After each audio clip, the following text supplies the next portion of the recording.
Good morning, 7:30 ng umaga, February 13. Anyway, more on planning. So mag-start tayo ng 4 hours.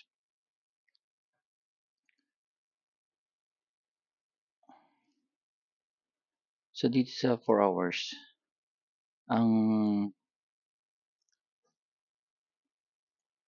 kailangan natin is 4 points, right? So 4 hours, 5, 15, and then download, clear, remove 4 hours. So, more on planning. Mag-start tayo sa 4 hours. So, ang hinahanap natin dito sa 4 hours is yung 4 points. Pwede ka mag-umpisa rito, pabalik, pero ang kailangan nyo 4 points. Itong high, right?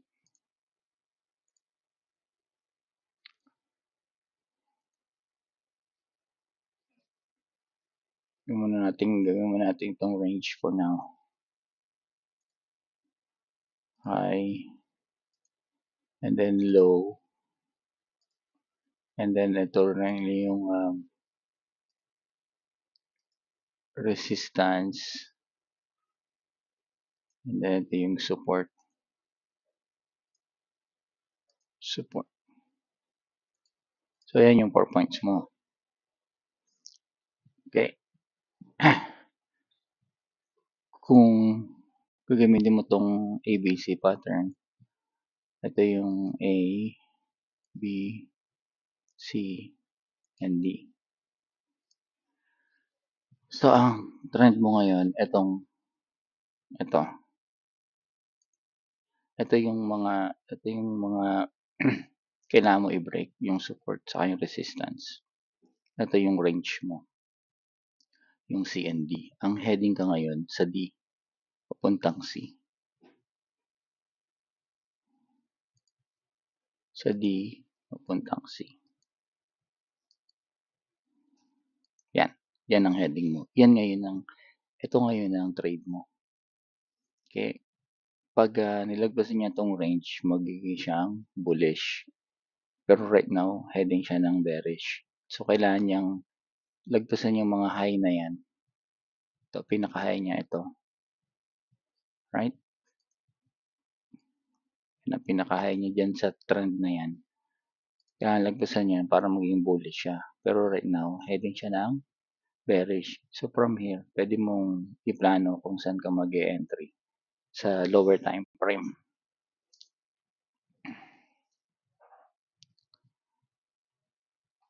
So, punta tayo ng 15 minutes. 15 minutes. Right? So, ito, yung mga yan, alam niyo na kung paano kukunin yung isolate yung mga high na yan, di ba? By regression.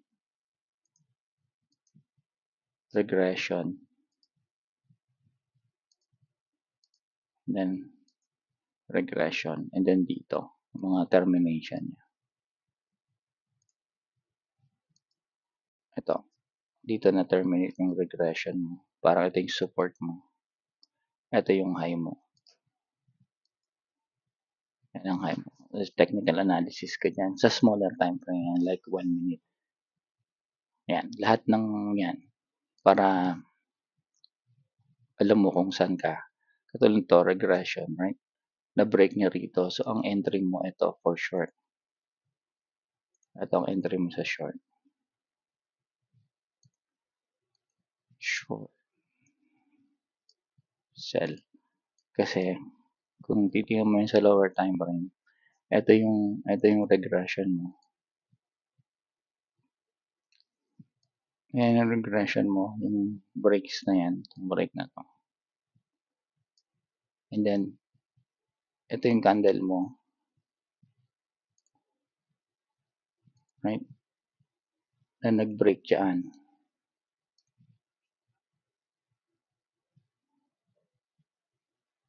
Uli. Ito. Ito yung candle mo na nag-break diyan.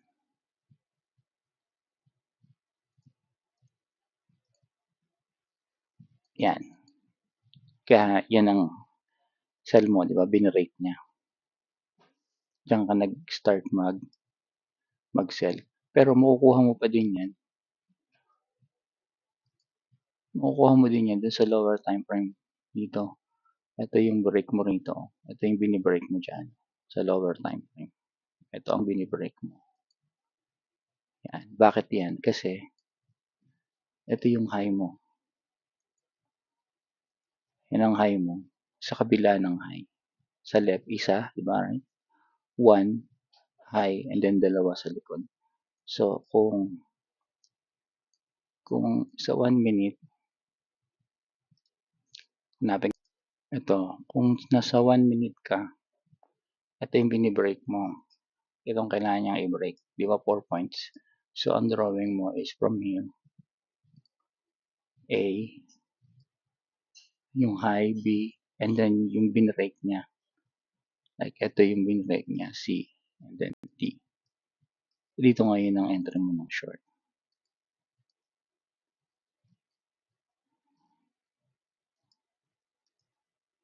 Short, sell short. So, dapat yan, babagsak sa overbought. Etong mga to, oversold, overbought, oversold. Okay, so nagkaintindihan na tayo dyan. So, nandito tayo sa 15 minutes. Ito yung win-workout natin. Ganun din dito, pabalik lang, right? So, ngayon nandito tayo. Ito yung share ko.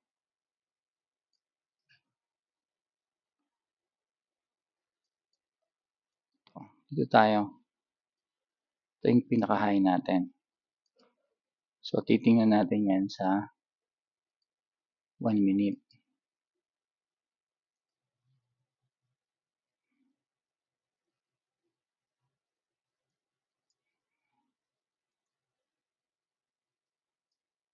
Titingnan natin sa 1 minute, right?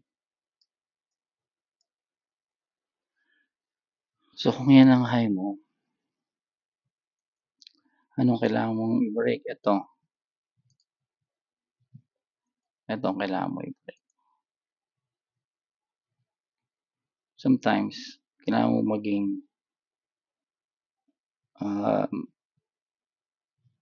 maparaan. So, ito yung support mo. Kung yan ang support mo, pwedeng, syempre dito ka pa mag-e-entry kasi yan ang kailangan nyo i-break eh. Pero malaki pa naman yan. Kasi 15 minutes. Dito pa ang kwan yan. Termination yan. Somewhere around dito pa. Diyan. Diba? Yan ang termination niya. Pwedeng mag 0.25 tumaas. Pero dito ang termination yan usually. Kasi yan yung range natin ng 4 hours eh. Yan yung range natin ng 4 hours eh. Diba? Range. Pag na-break niya yan, panibagong trend na tayo. Pero anyway, balik na sa 1 minute. So let's say, sa 1 minute, by regression, right? By regression, nakuha mo na yung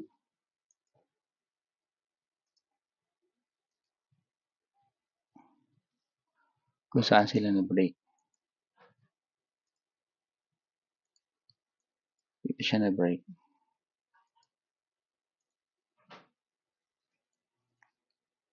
So, ayan ang regression mo. Line mo ng regression. Ito yung line mo ng regression. So, dahil short ka, hintay mo yung pinakamataas niya. Dito yung pinakamataas niya. Yan yung supposedly sell short mo or possible yan, pre-market sell short. Pero, pwede mong masukat yan kung may hintay mo to. Ito, sa kanan ng pinakamataas.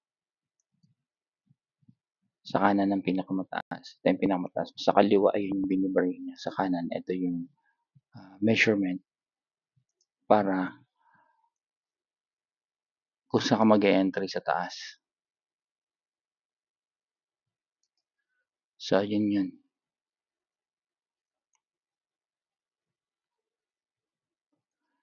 .25 hanggang dito sa 0. Yan ang entry mo ng bearish. Right? And then, ang stop loss mo doon sa 0.272. Ito ang stop loss mo. SL. Yan, 0.272. Okay? So, nakuha na natin yan. Lilinisin ko para na-gets nyo na to na-gets nyo to So, lilinisin ko para hindi magulo. Yan. So, dito tayo.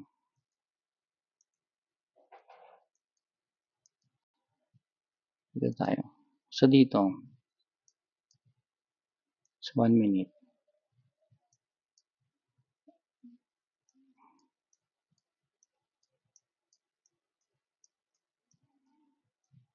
ito yung pinakamataas natin. Nakuha na natin yan. Nakuha na natin ito. And then, nakuha na natin yung entry. Nakuha natin yung entry. Kinuha mo lang yung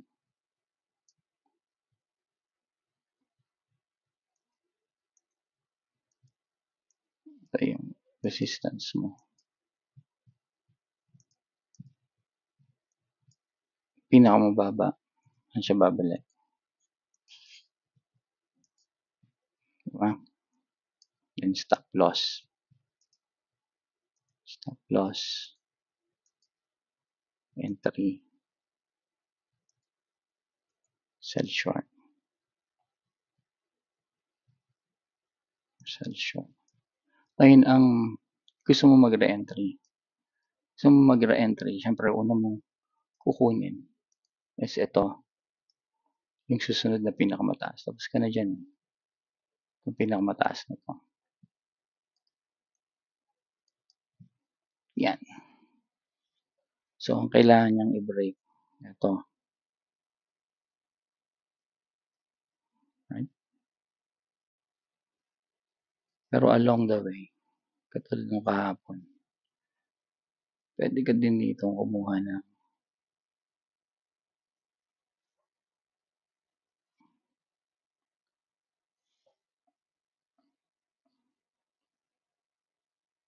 entry pababa. Ganun din. Kailangan niya lang ma-break. Ito. Ulit-ulit lang.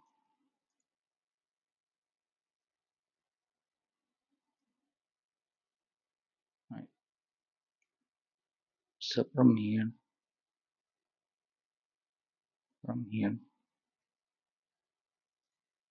ito pala. Itong kailangan niya mag-break. Hindi yan.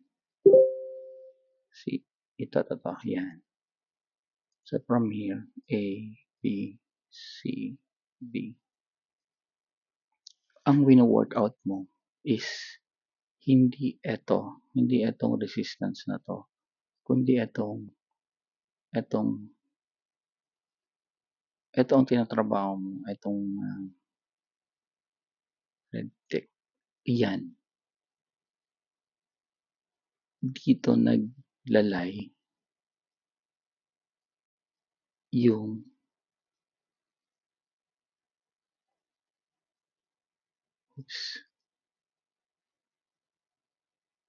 ito mo.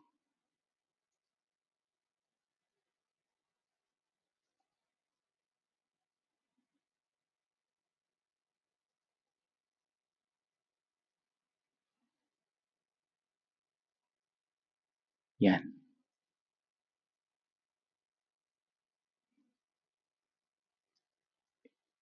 Yan yun.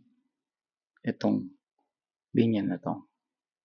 Hindi itong linya na to. Ito yung pinaka-head mo. Right?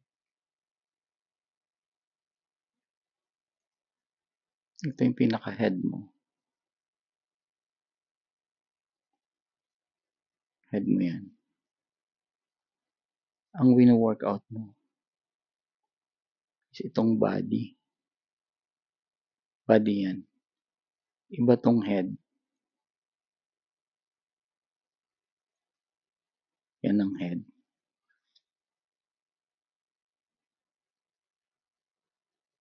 Iba yung overbought ng head sa overbought nitong mga to. Gets? Yung yung kalinya ng head. Ang kalinya ng head is yung sa 4 hours natin. Ito yung mga kalinya ng head. Yung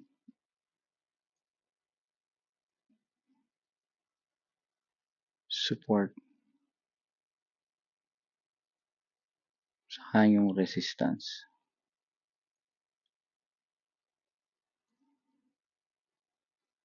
Yung mga kalinya ng head. Ito lang yung wino-workout natin. Ito pala yan. Last. Yan. Yan yung mga pwede mo ilinya sa head. So, iba yan.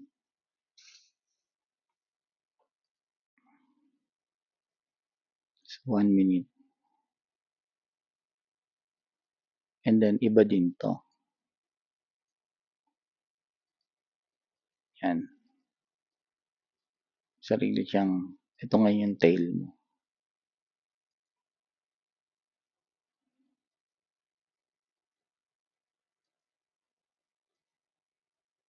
Ito yung tail mo.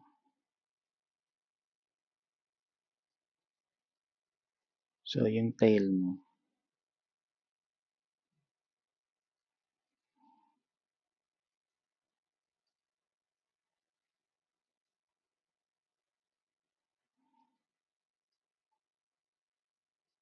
is ito.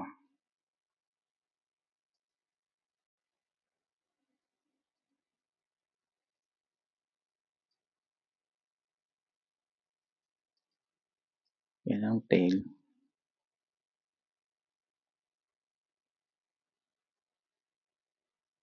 Ito yung head mo.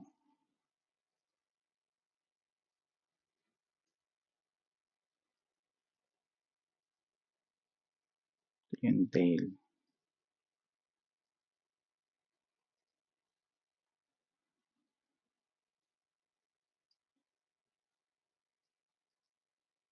Right?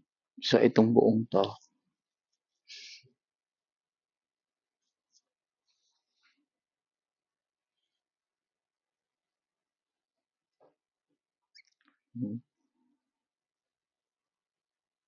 itong buong to. Here.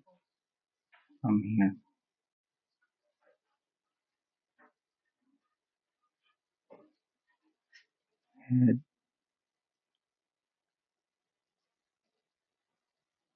And tail.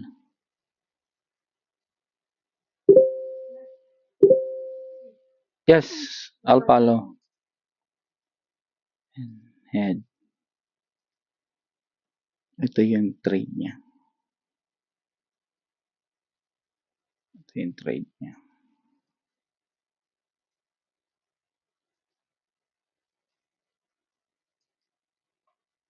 Yan yung magkakasama dito sa overbought saka oversold.